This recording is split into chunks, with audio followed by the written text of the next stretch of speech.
ये भी बात है ना कि जो ऑफिस के अंदर जो काम करते हैं कई बार तो वो उनकी रुचि का भी काम होता है, लेकिन जैसे सुख की हाँ। लेने की लिमिट होती है ना, कोई आदमी 4 5 6 घंटे वो रुचि से काम कर सकता है, लेकिन आज की तो सिस्टम जी ऐसी है जी कि जी जैसे प्राइवेट सेक्टर में तो उसको 12 12 घंटे 15 15 घंटे तक काम कराते हैं।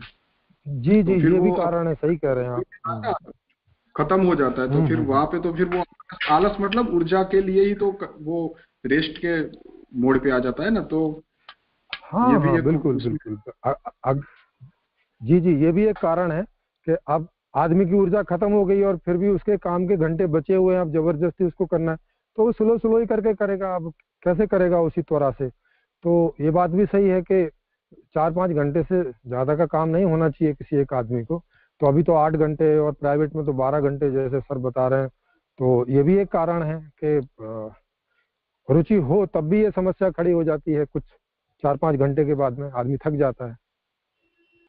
और ये उदाहरण आपको दिखेगा इंग्लैंड में, पहले 12 12 घंटे काम होता ही था, और उससे भी शायद ज्यादा था, शायद 16 घंटे था या 14 घंटे था, ऐसा करके कुछ काम था।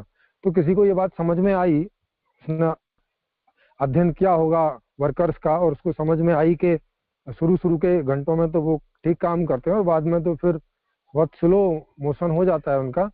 तो उसने ये तरीका भी अपनाया कि भाई इनके काम के जो घंटे हैं वो घटाओ।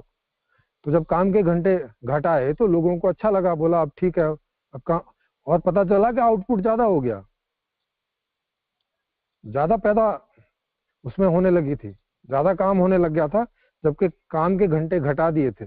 और फिर अभी तो बाद में आप देखते ही हो 8 घंटे हो गए हैं, और अभी भी लोग सोच रहे हैं इस बारे में, जो साइकोलॉजिस्ट हैं उनकी ये स्टडी है, वो सोच रहे हैं कि अगर इसको और कम किया जाए तो और अच्छा हो सकता है। और चूंकि हमारे पास में इतना सारा काम करने वाले हैं, माने मानव संसाधन है, सब नौकरी के लिए घूम रहे हैं, है नहीं किसी के पास काम, तो एक ही आदमी से 8 घंटे काम क्यों करवा रहे हो भाई? उसको 3 जगह बांट दो, 3 3 घंटे कर दो सबके बीच में, सबको काम भी मिल जाएगा और एक आदमी पर लोड भी नहीं पड़ेगा। तो ये व्यवस्था की बात है बस।